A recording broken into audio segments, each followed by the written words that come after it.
और इसके ऊपर एक ऐसे निरंकुश तानाशाह व्यक्ति ने कब्जा कर लिया था अवैध रूप से। वो चापलूसी कर रहा था राजनीतिक पार्टियों की, चाहे उनकी बहन बेटियों की बेइज्जती हो, उन पर अत्याचार हो, इनके पाप के घड़े को सोनलाल जी और इनकी कार्यकर्मी सेना अब तोड़ेगी फोड़ेगी। रामकेश मीणा हो चाहे कोई सा भी लाल हो, और ये काला धन जरूर निकालेंगे जो समाज के नाम पे उन्होंने अपने नशेड़ी बेटे बेटियों के लिए अत्याचार करने के लिए इकट्ठा किया है। संकट मोचन हनुमान मंदिर के अंदर 12 अक्टूबर का दिन हमेशा हमेशा के लिए याद रखा जाएगा, और वो भी कहीं और नहीं लेकिन राजस्थान आदिवासी मीणा सेवा संघ जयपुर महानगर मेट्रोपॉलिटन। यहाँ पर 4 चीज दिखेंगी। रिंकू थोड़ा सा खड़े हो। ये देखिए यहाँ जो 4 शब्द हैं इन पर बार बार हमारा फोकस जा रहा है। नंबर 1 समाज आपका, नंबर 2 संघर्ष आपका, नंबर 3 अधिकार आपका, और नंबर 4 भविष्य आपका। तो यहाँ पर जो समाज, किसी समाज विशेष की यहाँ कोई नाम नहीं लिखा। कौन सा समाज? समाज का मतलब समाज आपका। संघर्ष भी आपका, कहते हैं ना संघर्ष होना चाहिए, और अधिकार तो अधिकार है, और भविष्य आपका। तो कहीं ना कहीं होकर ये एक शिक्षित जो व्यक्ति होता है, शिक्षित वर्ग होता है, वो ही इन सारी बातों का महत्व समझ सकता है, वरना और हर किसी के बस की बात नहीं होती। पढ़े लिखे लोग ज्यादा समझ सकते हैं इसका। मीणा समाज के चुनाव हुए और सोनलाल मीणा हैं, इनको अध्यक्ष घोषित किया गया है, अध्यक्ष बना दिया है। और इनसे हमारी बात हुई थी, बोले समाज की मैं कोई नेता नहीं हूँ, सेवक हूँ और सेवा करूंगा। ऐसा हर कोई बोल देता है, उस दिन तो बोल देते हैं खैर कैमरे को सामने, लेकिन अभी इनकी भी परीक्षा की घड़ी आ गई। कितनी सेवा करेंगे वो भी सामने आ जाएगा, और हम भी यहीं बैठे हैं, हम इनसे बार बार टच किया करेंगे, पूछेंगे क्या किया क्या नहीं किया, जो हमारा एक दायित्व है, एक तथाकथित लोकतंत्र के चौथे स्तंभ में। राकेश आमजन हमारे साथ हैं, हमारे चैनल पर अधिकतर बोलते रहते हैं। ये राकेश से पता लगा कि बहुत कुछ उल्टा सीधा चल रहा था, 10 साल से ही मामला चल रहा था। विधान तो 3 साल का कहता है, और आप विधि विधान की बात करते हैं, संविधान की बात करते हैं। मीणा समाज से भी आप बिलोंग रखते हैं, दुनिया को नसीहत देते हैं, संविधान पढ़िए, विधि पढ़िए, विधान पढ़िए, कानून पढ़िए। आपके ही समाज के अंदर 10 साल से विधान की धज्जियां उड़ाई जा रही थी संविधान की। कहाँ थे आप? यहाँ नहीं थे क्या? सबसे पहले बहुत आभार जितेंद्र शर्मा जी आपका, जो जन जन की पीड़ा को आप उठाने के लिए आज आदिवासी मीणा सेवा संघ के निष्पक्ष चुनावों में आवाम की आवाज पर आप यहाँ कवरेज करने पहुंचे। देखिए, ये आज़ादी के बाद का एक ऐसा संगठन है, एक ऐसा जल जंगल जमीन को आदिवासियों और मीणाओं को उद्धार करने के लिए बनाया गया रजिस्टर्ड संगठन आज़ादी के बाद का। इसको राजस्थान आदिवासी मीणा सेवा संघ कहते हैं। और इसके ऊपर एक ऐसे निरंकुश तानाशाह व्यक्ति ने कब्जा कर लिया था अवैध रूप से, अविधिवत रूप से। सत्ता पे वो काबिज था, जो आदिवासियों की सेवा नहीं कर रहा था।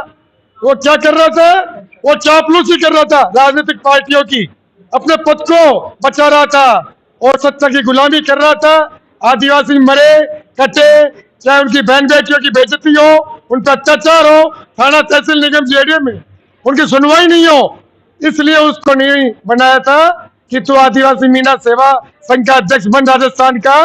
तो जो जनता का आक्रोश था, जो आवाम में, मीणा समाज में, जो आदिवासी समाज में आक्रोश था, वो आक्रोश आज फूट पड़ा, और आवाम ने मिलकर जयपुर महानगर जो इकाइयां बनाई हुई है, उन इकाइयों ने मिलके आज एक निष्पक्ष जयपुर महानगर का अध्यक्ष चुन लिया, जो सोनलाल जी परम श्रद्धेय आदिवासी समाज के अध्यक्ष चुने गए।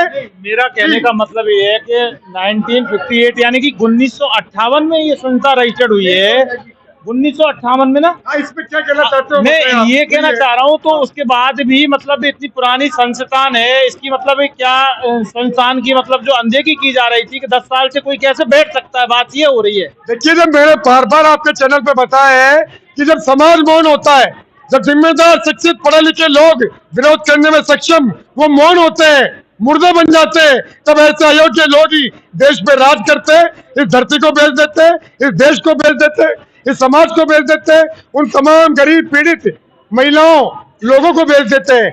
लेकिन उनके कोई फर्क नहीं पड़ता, क्योंकि उनका काम काम सिर्फ सत्ता करना, राज करना, मौज करना और अपने लांगिया भ्रष्ट नशेड़ी बेटे बेटियों के लिए करोड़ों अरबों रुपए का काला साम्राज्य छोड़ के जाना।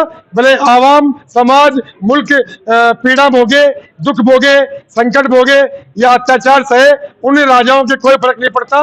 उन्हें ना देश की चिंता है, ना समाज की चिंता है। इसलिए अयोग्य राजा को, जो ये रामकेश मीणा गंगापुर सिटी विधायक, पूर्व मंत्री, संसदीय सचिव, एमएलए, ये तमाम लोग जनता को मूर्ख बना के, अपने समाज को मूर्ख बना के लगातार अविधिवत रूप से इस राजस्थान आदिवासी मीणा सेवा संघ के आजादी के बाद के संगठन पर कब्जा किए हुए थे। कब तक मूर्ख बनते रहेंगे? फिर पढ़ाई पर जोर क्यों नहीं देते? फिर इसीलिए आवाम ने जागृति दिखाते हुए, जनता ने जनपीड़ा आक्रोश को व्यक्त करते हुए निष्पक्ष तरीके से बंद की घाटी में जलमहल के यहाँ दिल्ली रोड पे ये आम सभा आयोजित करके और परम श्रद्धेय सोनलाल जी को जयपुर महानगर का सर्वसम्मति से निर्विरोध अध्यक्ष चुना है। वो इसीलिए चुना है क्योंकि पाप के घड़े को सोनलाल जी और इनकी कार्यकर्णी सेना अब तोड़ेगी, फोड़ेगी। अभी महानगर का चुनाव हुआ है, अब जयपुर जिले का होगा और फिर पूरे राजस्थान में ये अलग क्रांति की मशाल जलाई जाएगी, घर घर, गांव गांव, ढाणी ढाणी, और इसका नेतृत्व हमारा आदरणीय आदिवासी सरदार सोनलाल जी करेंगे। जिस तरह बहादुर शाह जफर ने भारत की आजादी 1857 की क्रांति का आगाज किया था, नेतृत्व किया था, तो ये उम्र से भले बूढ़े हो लेकिन दिल से, कर्म से और अपनी अग्नि, अत्याचार का विरोध करने वाले अग्नि माना जाए कि रामकेश मीणा की तानाशाही आज से खत्म हो गई। माना कि रामकेश मीणा हो, चाहे कोई सा भी लाल हो, चाहे मरोड़ी हो, इन सबकी तानाशाही खत्म होगी। समाज जाग चुका है, महिला शक्ति जाग चुकी है, हमारा युवा जाग चुका है। अब वो अत्याचार नहीं सहेगा। हो गई है पीर पर्वत सी पिघलनी चाहिए, इस हिमालय से आज कोई गंगा निकलनी चाहिए। आज दीवारें हिलने लगी पर्दों की तरह, लेकिन शर्त यह थी कि ये बुनियाद हिलनी चाहिए।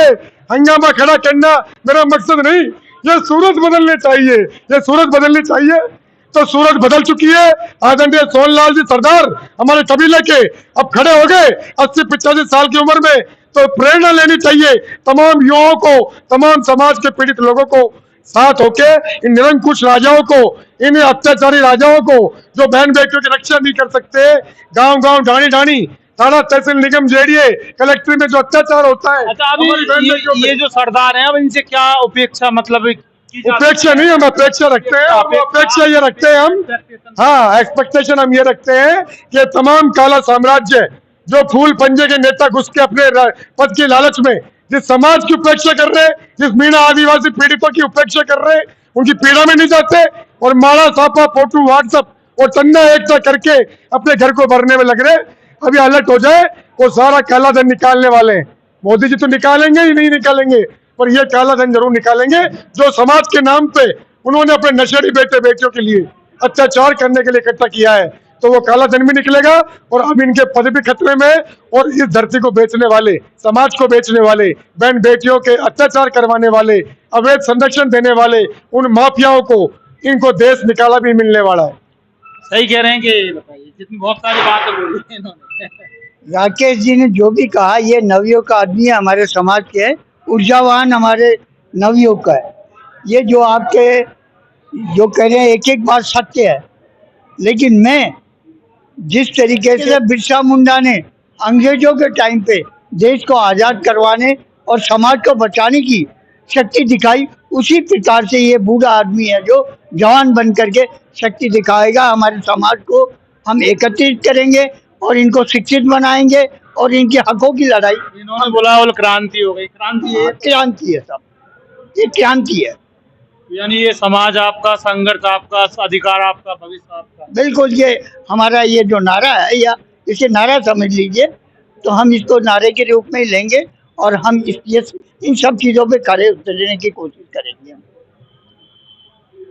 देखिए, 4 शब्दों में माना जाए कि पूरी सृष्टि, मुझे लगता है कि सब कुछ इन 4 शब्दों के अंदर ही समा गया, बोलने की जरूरत नहीं है। लेकिन इन शब्दों को अपने दिल और जेहन के अंदर उतारना होगा कि राकेश ने जो बोला है, ये अमल में अगर आ गया तो फिर लगेगा कि वाकई क्रांति आ गई, वरना फिर ये तो भाषण है, तो उन भाषणों का कुछ होता नहीं है।